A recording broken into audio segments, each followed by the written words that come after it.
Hi everyone, आप सभी का स्वागत है हमारे YouTube channel study with R K Rai में। तो आज से हम लोग एक नया सीरीज स्टार्ट कर रहे हैं, आधुनिक भारत का इतिहास यानी मॉडर्न हिस्ट्री। आज से हम लोग मॉडर्न हिस्ट्री करेंगे, ठीक है।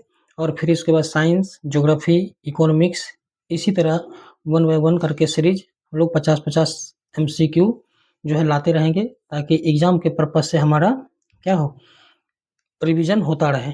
चलिए, तो फर्स्ट में क्या कहता है, यूरोपीय कंपनियों का आगमन। ये पहला चैप्टर है, यूरोपीय कंपनियों का आगमन।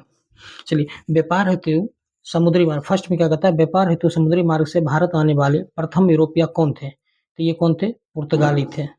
सेकंड, नेक्स्ट क्या कहता है, तो इसको हम बड़ा कर देते हैं ताकि आपको थोड़ा अच्छे से दिखे।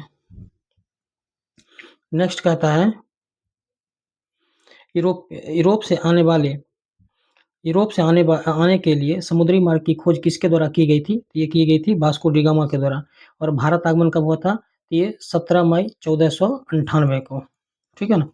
नेक्स्ट कहता है, कालीकट बंदरगाह के तट पर किसने वास्को डी गामा का स्वागत किया था? तो जमोरिन ने किया था, ये स्थानीय शासक था। पुर्तगाल, नेक्स्ट कहता है, पुर्तगालियों ने भारत में सर्वप्रथम अपनी व्यापारिक कोठी कहाँ स्थापित की थी? कोठी दैट मीन्स फैक्ट्री, ठीक है ना। कोठी कहने का मतलब फैक्ट्री का तात्पर्य है।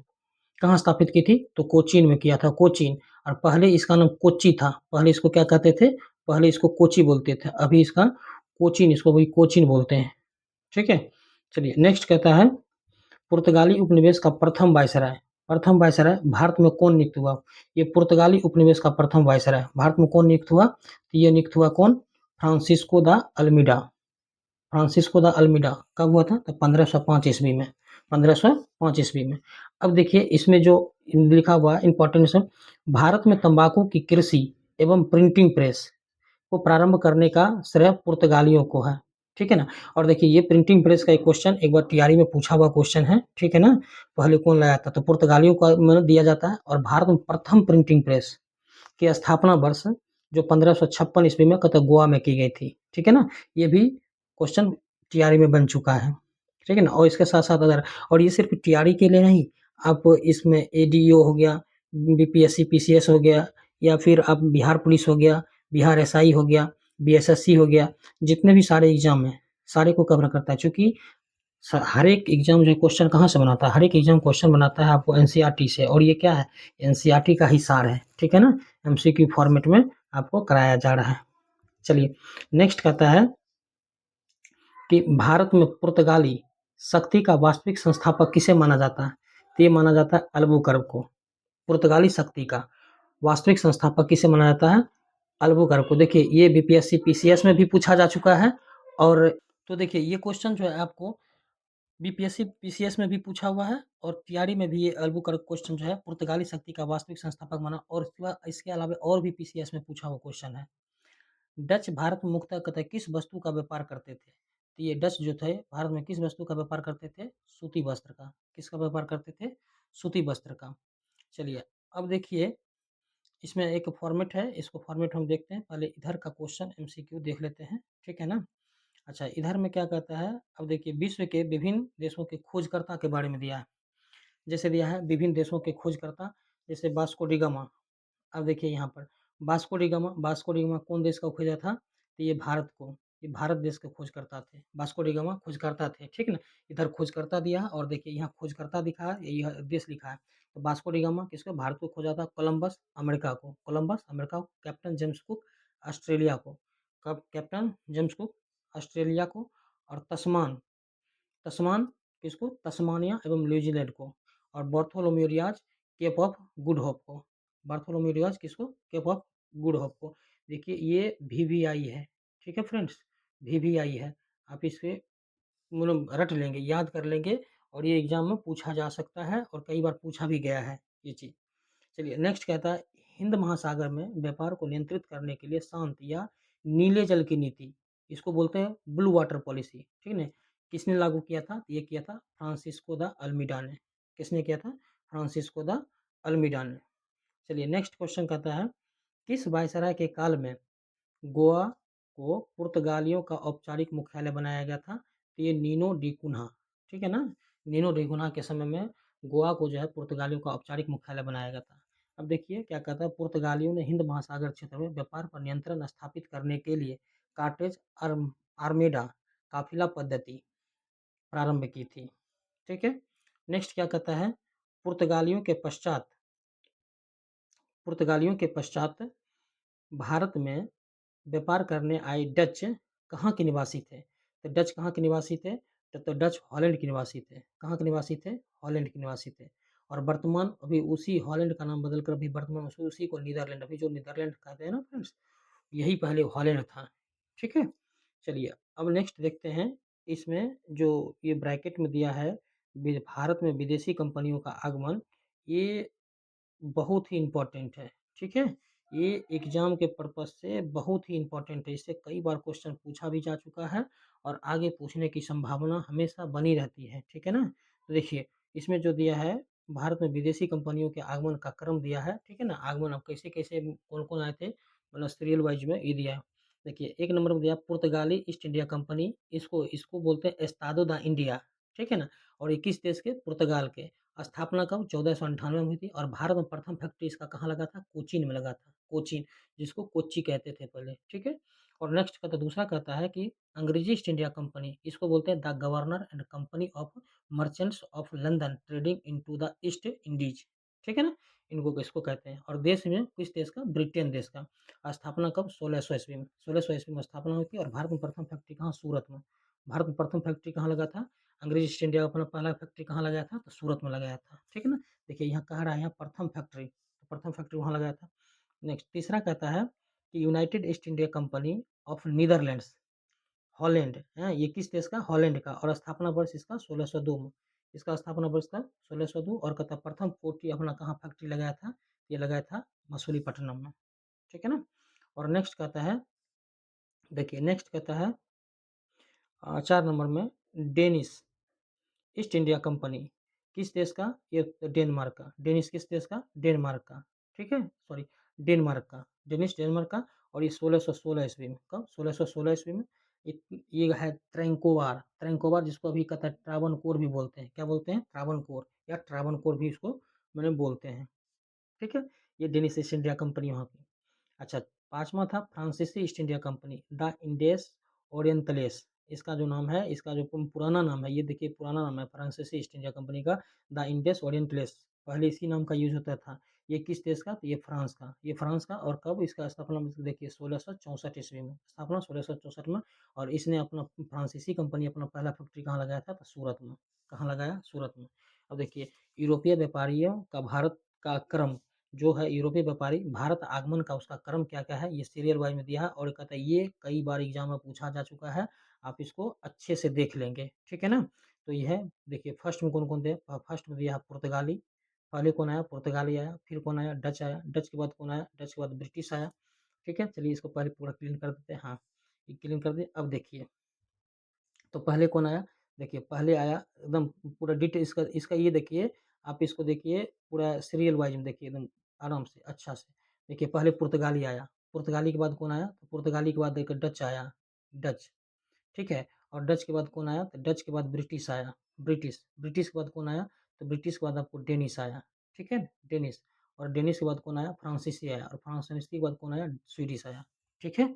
तो इसका क्रम याद कर लेंगे। पहले कौन आया? पुर्तगीज आया, पुर्तगाली या पुर्तगीज। ठीक है ना, पुर्तगाली आया। दूसरा सेकंड नंबर पर कौन आया? डच आया। डच के बाद कौन आया? ब्रिटिश आया। ब्रिटिश के बाद कौन आएगा? डेनिश आया। डेनिश के बाद फ्रांसीसी आया। और फ्रांसीसी के बाद स्वीडिश आया।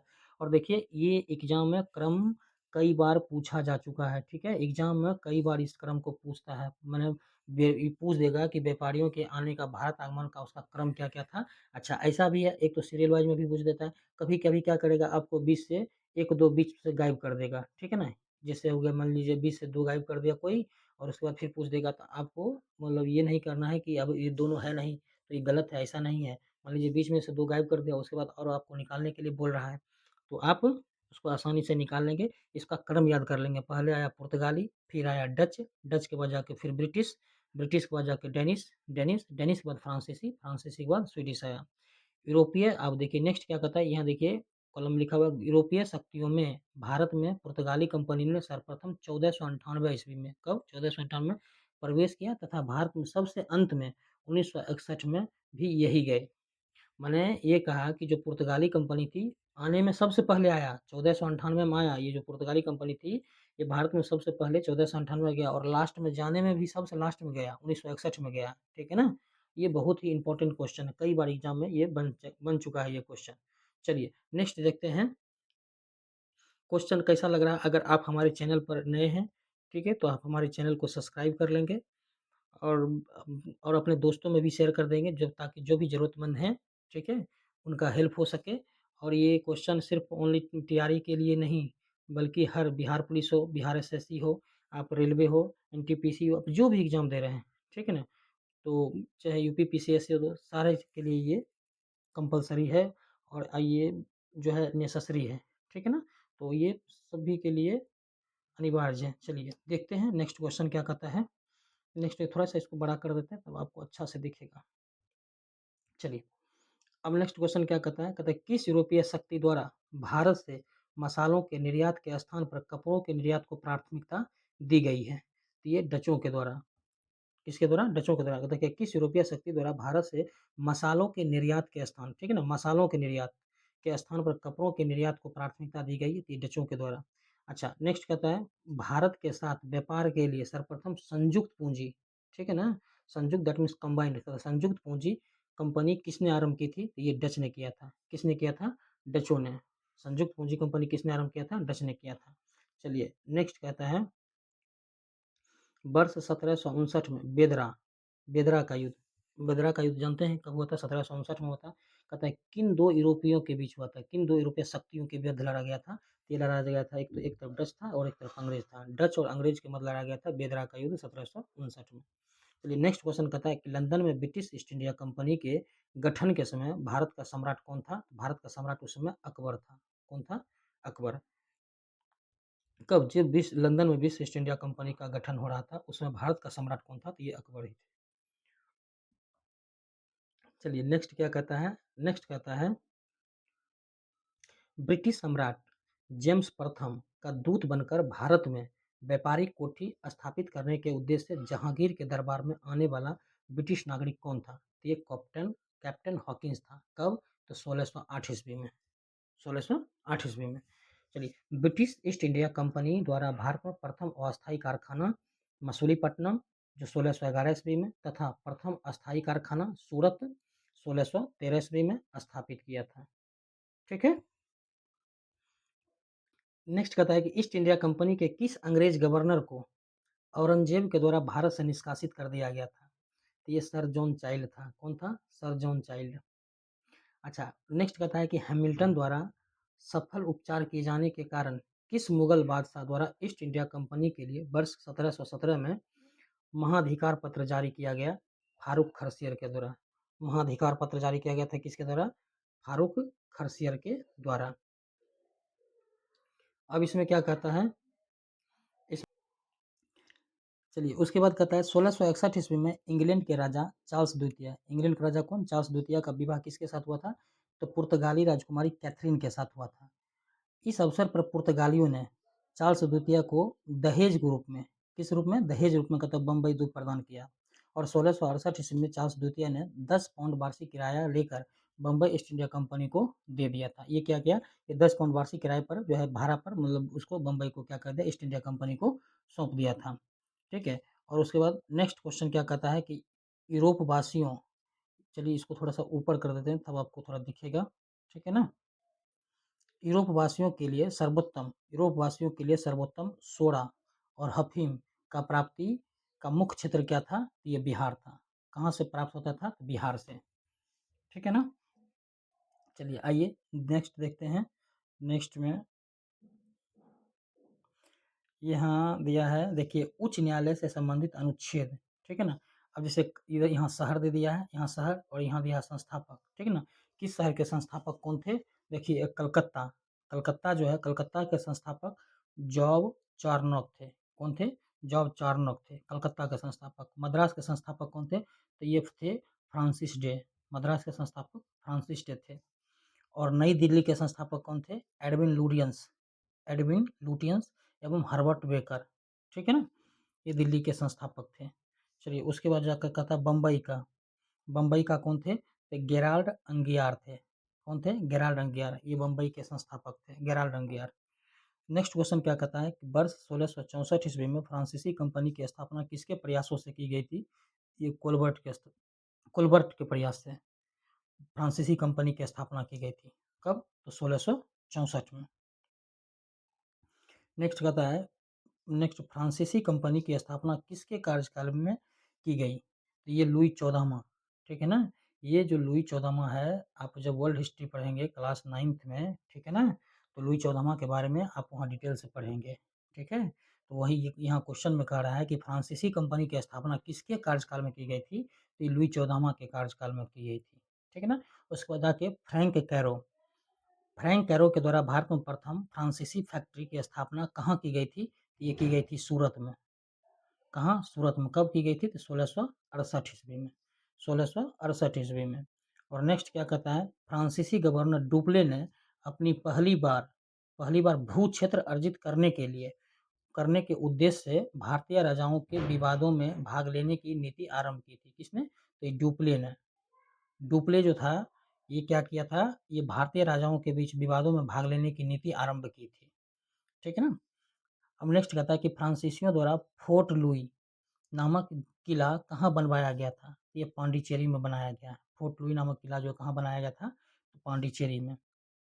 अच्छा, नेक्स्ट क्या कहता है कि पांडिचेरी का प्रथम फ्रांसीसी गवर्नर कौन था? ये था फ्रैंको मार्टिन। पांडिचेरी का प्रथम फ्रांसीसी गवर्नर कौन था? तो फ्रैंको मार्टिन था। पुर्तगालियों को सौली, हाँ ठीक नहीं, यहाँ देखिए सौली, या इसको सौली बोलते हैं, सौली के स्थान पर किन अंग्रेज अधिकारी ने पराजित किया? तो ये क्या था? थॉमस वेस्ट ने। पुर्तगालियों को सौली के स्थान पर किस अंग्रेज अधिकारी ने पराजित किया था? तो ये थॉमस वेस्ट ने किया था। किसने? थॉमस वेस्ट ने। वांडीवास के युद्ध 1760, वांडीवास का युद्ध कब हुआ था? 1760 में, ठीक है ना। अंग्रेजों ने किसे पराजित किया था? ये क्वेश्चन कई बार एग्जाम में बन चुका है, कई बार एग्जाम में पूछा जा चुका है। तो फ्रांस को, इसको वांडीवास का जो युद्ध हुआ था, अंग्रेजों ने किसे पराजित किया था? तो फ्रांस को किया था वांडीवास के युद्ध में पराजित। चलिए नेक्स्ट कहता है, कर्नाटक का युद्ध किनके मध्य लड़ा गया था? तो ये कर्नाटक का युद्ध कितने हुआ था? अभी हम उसको नीचे देखेंगे, ठीक है ना। तीन कर्नाटक युद्ध हुआ था, जिसमें कहता है ये किसके मध्य लड़ा गया था? तो कर्नाटक का युद्ध अंग्रेज और फ्रांस के बीच लड़ा गया था, ठीक है ना। कर्नाटक युद्ध किसके बीच लड़ा गया था? अंग्रेज और फ्रांस के बीच लड़ा गया था। नेक्स्ट कहता है, प्रथम कर्नाटक युद्ध जो है किस संधि के माध्यम से समाप्त हुआ था? प्रथम कर्नाटक युद्ध किस संधि के माध्यम से समाप्त हुआ था? ये था एक्स ला सापेल की संधि, ठीक है ना। ये बार क्वेश्चन कई बार पूछा है कि प्रथम का कर्नाटक का जो प्रथम युद्ध था वो किस संधि के साथ समाप्त हो गया था? तो ये एक्स ला सापेल की संधि 1748 में हुआ था, ठीक। नेक्स्ट क्वेश्चन कहता है, बीजापुर के सुल्तान, चलिए इसको थोड़ा ऊपर कर लेते हैं, बीजापुर के सुल्तान से गोवा छीनने वाला प्रथम यूरोपीय कौन था? तो ये था अल्बुकर्क। कौन था? अल्बुकर्क था। कौन था? अल्बुकर्क। चलिए अब देख लेते हैं, ये कर्नाटक युद्ध के बारे में बताया है। कर्नाटक युद्ध के बारे में क्या दिया है, थोड़ा इसको देख लेते हैं। कर्नाटक युद्ध के बारे में क्या दिया है? चलिए, कर्नाटक युद्ध के बारे में दिया है कि थोड़ा सा और इसको ऊपर कर देते हैं। कर्नाटक युद्ध के बारे में दिया है, हाँ कर्नाटक युद्ध के बारे में क्या दिया है? तो कर्नाटक युद्ध के बारे में दिया है, कर्नाटक युद्ध के बारे में क्या दिया? प्रथम 1746 से 48, ठीक है। प्रमुख कारण क्या था? इसका ये क्रम दिया है, ये कारण दे दिया, यहाँ संधि दे दिया और इसका परिणाम दिया। लास्ट में इसका परिणाम क्या हुआ? तो चलिए, प्रथम जो कर्नाटक युद्ध हुआ था वो हुआ था 1746 से 48 में। कब हुआ था? 1746 से 48 में। प्रथम कर्नाटक युद्ध कब हुआ था? तो प्रथम कर्नाटक 1746 से 48 में हुआ था। और प्रमुख कारण क्या था युद्ध होने का? प्रमुख कारण क्या था? तो ऑस्ट्रिया के उत्तराधिकार का युद्ध, मैंने ऑस्ट्रिया के उत्तराधिकार का युद्ध इसका प्रमुख कारण था। इसमें संधि पहले प्रथम कर्नाटक में कौन सी संधि हुई थी? तो एक्स लासापेल की संधि हुई थी। कब? 1748 में। युद्ध हुआ था 46 से 48 और 48 में इसकी संधि हुई थी, ठीक है ना। और इसका परिणाम क्या हुआ था? तो अनिर्णायक था, मैंने अनिर्णित था, इसमें कोई इसका निर्णय नहीं निकला। फिर द्वितीय कर्नाटक युद्ध कब हुआ था? तो द्वितीय कर्नाटक युद्ध आपको हुआ था कब? जो द्वितीय कर्नाटक युद्ध आपका हुआ था 1749 से 54 में, ठीक है ना। 1749 से 54 में। देखिए, और कर्नाटक, इसमें प्रमुख कारण क्या था? तो कर्नाटक का जो उत्तराधिकार का युद्ध था, इसमें जो कर्नाटक का उत्तराधिकार का युद्ध था ये इसका प्रमुख कारण था। और संधि कौन थी? पांडिचेरी की संधि। पांडिचेरी की संधि कब हुई थी? 1755 में। और युद्ध कब हुआ था? 1749 से 54 में। 1749 से 54 में द्वितीय युद्ध हुआ था और 55 में इसका ये पांडिचेरी की संधि के साथ युद्ध समाप्त हुआ था। और इसमें इसका परिणाम क्या निकला? तो इसमें कहता है ब्रिटेन जो है मजबूत स्थिति में था। इसमें ब्रिटेन किस स्थिति में आ गया था? मजबूत स्थिति में आ गया।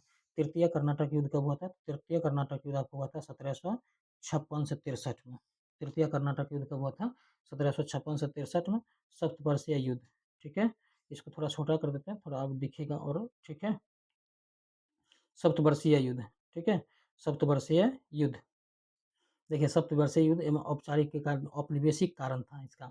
और संधि कौन सा हुआ था? इसमें पेरिस की संधि हुई थी कब? 1763 में पेरिस की संधि। पेरिस की संधि के साथ युद्ध समाप्त हुआ था और उसका परिणाम इसमें क्या हुआ? इसमें जो फ्रांस की पराजय हुई, फ्रांस इसमें क्या हो गया? हार गया। चलिए इसमें क्या कहता है कि अंग्रेजी कंपनी का नाम governor and company of merchants of London trading into the east Indies रखा गया था। किसका नाम? तो अंग्रेजी कंपनी का नाम रखा गया था ये, ठीक है। तो चलिए आइए देखते हैं। अगर क्लास अच्छा लगा है तो आप लोग इसको सब्सक्राइब कर लीजिए, ताकि अब जो भी क्लास हम प्रोवाइड करेंगे आपको, उसका नोटिफिकेशन आपको पहले मिलेगा और आप सब पहले उस क्लास को देख पाएंगे। चलिए नेक्स्ट क्या कहता है? नेक्स्ट कहता है मुगल सम्राट। अब हम देखिए, एक तो ये फर्स्ट यूरोपीय कंपनियों का आगमन हम लोगों ने देख लिया है, ठीक है ना। यूरोपीय कंपनियों का आगमन देख लिया। उसके साथ चलिए एक चैप्टर हम लोग और देख लेते हैं। कौन? ईस्ट इंडिया कंपनी, ठीक है। फिर हम नेक्स्ट क्लास देखेंगे। चूँकि ज़्यादा एमसीक्यू करके भी छोटा क्लास रहेगा तो आपको भी देखने में आसानी होगी, ठीक है। आपको भी देखने में आसानी होगी और आप भी ईजिली देख पाएंगे उसको। छोटा लॉन्ग ज़्यादा क्लास हो जाएगा तो आप भी बोर फील करेंगे, आप भी देख नहीं पाएंगे। ऐसे क्या है कि हम लोग 50 एमसीक्यू का टारगेट लेके चल रहे हैं प्रत्येक दिन, ठीक है ना, एग्जाम पर्पज से। अब एक ही दिन में बहुत सारा एमसीक्यू करा देंगे तो उससे भी कोई फायदा है नहीं। चलिए देखते हैं। तो अब ये नेक्स्ट चैप्टर क्या है? ईस्ट इंडिया कंपनी और बंगाल के नवाब। ईस्ट इंडिया कंपनी और बंगाल के नवाब। इसमें क्या कहता है? इसका कहता है, थोड़ा इसको बड़ा कर देते हैं। चलिए इसको क्या कहते हैं, देखिए मुगल सम्राट द्वारा स्वतंत्र रूप से नियुक्त बंगाल का अंतिम बंगाल का अंतिम गवर्नर कौन था? ये मुर्शीद कुली खां था। कौन था? मुर्शीद कुली खां। और 1717 से 1727 ईस्वी तक। कब से कब तक? 1717 से 1727 ईस्वी तक। देखिए नेक्स्ट कहता है कि मुर्शीद कुली खां ने अपनी राजधानी ढाका से कहाँ स्थानांतरित की थी? ढाका से कहाँ स्थानांतरित की थी? मुर्शिदाबाद। ढाका से कहाँ स्थानांतरित किया? तो मुर्शिदाबाद। नेक्स्ट क्वेश्चन कहता है बंगाल के किस नवाब ने यूरोपियों की तुलना मधुमक्खियों से की थी? तो मधुमक्खियों से किसने की थी? अलीवर्दी खां ने। किसने किया था? अलीवर्दी खां ने। अलीवर्दी खां के ये मधुमक्खियों के बारे में एक बहुत ही पॉपुलर स्टेटमेंट है इसके बारे में, अगर मुझे छेड़ोगे इस तरह से कुछ करके है, ठीक है ना। अलीवर्दी खां इसके मधुमक्खियों की से इसकी तुलना की गई थी। चलिए नेक्स्ट कहता है 20 जून 1756 को प्रसिद्ध ब्लैक होल की घटना बंगाल के किस नवाब के शासनकाल में हुई थी? ये जो ब्लैक होल की घटना हुई थी, ब्लैक ट्रेजेडी कब हुआ था? ये हुआ था सिराजदौला के काल में। ये ब्लैक होल की घटना क्या थी? इसमें था ना कि अंग्रेजों को काला कोठरी में बंद कर देता है, उसमें जब सुबह जाके कोठरी खोलता है तो उसमें कुछ ही लोग बचता है, ठीक ना। उसी से रिलेटेड है। तो वही क्वेश्चन कर रहा है कि ब्लैक होल की घटना जो है किस नवाब के शासनकाल में हुई थी? और ये ब्लैक होल की घटना कभी कई बार एग्जाम में पूछा जा चुका है। आप इस डेट को याद रखेंगे, ठीक है ना, इस डेट को याद रखेंगे। ब्लैक होल की घटना कब किसके साल में? ये सिराजदौला के काल में। किसके काल में? सिराजदौला के काल में। और देखिए ये नेक्स्ट क्वेश्चन आता है 9 फरवरी 1757 को अलीनगर की संधि किसके मध्य संपन्न हुई थी? ये हुआ था क्लाइव एवं कतर सिराजदौला के बीच। अलीनगर की संधि किसके किसके बीच हुई थी? क्लाइव और सिराजदौला के बीच। चलिए भारतवर्ष में ब्रिटिश साम्राज्य का संस्थापक लॉर्ड रॉबर्ट क्लाइव को माना जाता है, ठीक है ना। किसका? तो ब्रिटिश साम्राज्य का संस्थापक, जिसने जिसने प्लासी का युद्ध 23 जून 1757 में बंगाल के नवाब सिराजदौला को पराजित कर पहली बार भारत में ब्रिटिश प्रभुत्व की नींव रखी थी। अब ये जो प्लासी युद्ध का जो डेट दिया है, आपके कोई भी एग्जाम देंगे ऐसे तो इसमें बहुत में सिर्फ सिर्फ ये डेट मेंशन रहेगा 1757। यदि आप अगर बीपीएससी एग्जाम दे रहे हैं, ठीक है ना, बीपीएससी का चाहे टीआरई हो, पीसीएस हो, एडीए हो या फिर एएसओ हो, मैंने बीपीएससी से रिलेटेड अब ज़्यादातर उसमें उसमें जो है उसमें पूरा डेट पूछ लेता है। जैसे कि पूरा डेट पूछ लेगा 23 जून 1757, वहाँ पूरा डेट आपको मेंशन कर मिलेगा। और अभी ज़्यादातर बहुत सारे एग्जाम इससे पहले 1757 ही पूछता था, ठीक है ना, लेकिन बीपीएससी पूरा एग्जैक्ट पूरा डेट पूछती है, तो इसलिए अब पूरा डेट आपको यह ध्यान रखना है। चलिए नेक्स्ट क्वेश्चन क्या कहता है, नेक्स्ट क्वेश्चन कहता है कि पलासी के युद्ध के समय बंगाल के नवाब का सेनापति कौन था जिसने युद्ध में विश्वासघात किया था? ये कौन था? मीर जाफर। कौन था? मीर जाफर था। नेक्स्ट क्वेश्चन कहता है कि पलासी के युद्ध के समय मुगल बादशाह कौन था? मुगल बादशाह आलमगीर द्वितीय था। मुगल बादशाह कौन था? आलमगीर द्वितीय। पलासी युद्ध के समय ये मुगल बादशाह कौन था? आलमगीर द्वितीय। आलमगीर द्वितीय था। अच्छा नेक्स्ट क्वेश्चन कहता है पलासी युद्ध के पश्चात बंगाल का नवाब कौन था? तो बंगाल का नवाब कौन था? मीर जाफर। पलासी युद्ध के समय बंगाल का नवाब कौन था? ये मीर जाफर था। ये क्वेश्चन भी कई बार पूछा जा चुका है। चलिए उसके बाद जाके नेक्स्ट क्वेश्चन कहता है कि भारत में ब्रिटिश प्रभुत्व की शुरुआत किस युद्ध से मानी जाती है? तो ये पलासी के युद्ध से। पलासी के युद्ध, और पलासी का युद्ध कब हुआ था? 23 जून 1757। इस डेट को आप याद रखेंगे। देखिए इसमें जो है ब्रिटिश प्रभुत्व की शुरुआत पूछ रहा है, ठीक है ना। आप इसमें एक पीसीएस में क्वेश्चन इससे पूछा है, एक है ब्रिटिश प्रभुत्व की शुरुआत, एक है शुरुआत और एक है अस्थायी तौर पर, ठीक है ना। तो अस्थायी तौर पर यहाँ दिया है पलासी का युद्ध, एक होगा बक्सर का युद्ध है जो अस्थायी तौर पर। ये पीसीएस में क्वेश्चन पूछा जा चुके हैं, आपको आगे यहाँ मिल भी सकता है क्वेश्चन, देख लेंगे आगे। अच्छा उसके बाद नेक्स्ट क्वेश्चन हम लोग देखेंगे, वर्ष 1760 ईस्वी में अंग्रेजों ने, वर्ष 1760 ईस्वी में अंग्रेजों ने मीर जाफर को हटाकर किसे बंगाल का कहता नवाब बनाया था? तो ये मीर कासिम। और मीर कासिम का गुफा कहाँ है अभी?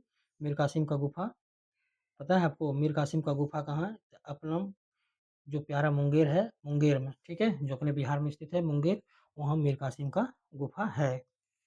आपको मीर कासिम का गुफा देखने को मिलेगा, वहाँ देखिएगा तो बहुत अच्छा है। कभी हम उसके बारे में भी वीडियो बनाएंगे, ठीक है ना, क्योंकि हम लोग वहाँ स्थान पर घूमने के लिए गए हुए हैं। चलिए तो नेक्स्ट देखेंगे हम लोग, नेक्स्ट में क्या है कि घटना के बारे में दिया, प्रमुख घटना एवं उसका क्रम दिया है, ठीक है, थोड़ा सा इसको एडजस्ट कर। हाँ, प्रमुख घटना और उसकी तिथि दिया है। तो इसमें दिया है जैसे घटना, इधर देखिए घटना दिया है और इधर देखिए इसका वर्ष दे दिया है। तो पहले दिया है ब्लैक होल की घटना। ब्लैक होल की घटना कब हुआ है? तो ब्लैक होल की घटना हुई थी 20 जून 1756 को, ठीक है ना। इस डेट को आप याद रखेंगे और जितना ये बॉक्स में दिया हुआ है, ठीक है ना, बॉक्स में ये सारे को याद कर लेंगे, क्योंकि एग्जाम पॉइंट ऑफ व्यू से बहुत ही इंपॉर्टेंट है, बहुत ही ये क्वेश्चन कई बार ये क्वेश्चन बन चुका है। तो ब्लैक होल की घटना कब हुई थी? 20 जून 1756 को। उसके बाद नेक्स्ट अलीनगर की संधि कब हुई थी? अलीनगर की संधि हुई थी 9 फरवरी 1757 को। 9 फरवरी 1757 को। पलासी का युद्ध कब हुआ था? पलासी का युद्ध 23 जून 1757 को, ठीक है, आप देख चुके हैं। बक्सर का युद्ध कब हुआ था? बक्सर हुआ था 22 अक्टूबर 1764 को। देखिए अब इस डेट में आप कंफ्यूज मत होइएगा, आप पलासी और बक्सर के युद्ध में बहुत सारे लोग कभी कभी कंफ्यूज हो जाते हैं, लेकिन कंफ्यूज नहीं होना है। देखिए जो पलासी का युद्ध पूछिए तो 23 जून 1757 पलासी का, ठीक है ना, और बक्सर का युद्ध पूछिए तो 22 अक्टूबर 1764 को, ठीक है ना, बक्सर के युद्ध। और कहता है इलाहाबाद की संधि की प्रथम, इलाहाबाद की प्रथम, इलाहाबाद में 2 संधि हुई थी ना, इलाहाबाद की प्रथम संधि कब हुई थी? 12 अगस्त 1765 को। इलाहाबाद की प्रथम संधि कब हुई थी? 12 अगस्त 1765 को। और इलाहाबाद की द्वितीय संधि कब हुई थी? 16 अगस्त 1765 को, ठीक है ना, 4 दिन बाद ही दूसरी संधि हुई थी। और उसके बाद जाके फिर कहता बनारस की संधि कब हुई थी? वर्ष 1773 में, ठीक है ना। ये जो आपको क्वेश्चन भी हम बता रहे हैं फ्रेंड्स, ये एनसीईआरटी से ही बनाया गया है क्वेश्चन, एनसीईआरटी का निचोड़ है, ठीक है ना। और इसमें एग्जाम क्वेश्चन मैक्सिमम क्वेश्चन बन चुका है कई बार, ठीक है ना। ये रिवीजन और पर्पज से बहुत बेस्ट है एमसीक्यू, ठीक है ना, इसलिए हम इसे एमसीक्यू को लाए हैं। चलिए अब आइए नेक्स्ट देख लेते हैं। नेक्स्ट क्वेश्चन हमारा इस साइड का बचा हुआ था। इधर इसमें क्या कहता है? इसमें कहता है कि 22 अक्टूबर 1764 को बक्सर के युद्ध में अंग्रेजों ने मीर कासिम, अवध के नवाब शुजाउद्दौला तथा दिल्ली के मुगल सम्राट शाह आलम द्वितीय की सम्मिलित सेना को पराजित किया था। उसके बाद जाके नेक्स्ट क्वेश्चन कहता है बक्सर के युद्ध के समय ब्रिटिश सेना का सेनापति कौन था? ये हेक्टर मुनरो था। ये क्वेश्चन वीवीआई है। इस क्वेश्चन में कई बार आप क्या करेंगे, आप कई बार जो है आप कंफ्यूज कर जाएंगे, ठीक है ना। इस क्वेश्चन को ध्यान रखेंगे क्योंकि ये क्वेश्चन बहुत ही इंपॉर्टेंट है। चलिए इसको हम यहाँ पर वीवीआई लगा देते हैं, इस क्वेश्चन को यहाँ वीवीआई, ठीक है ना।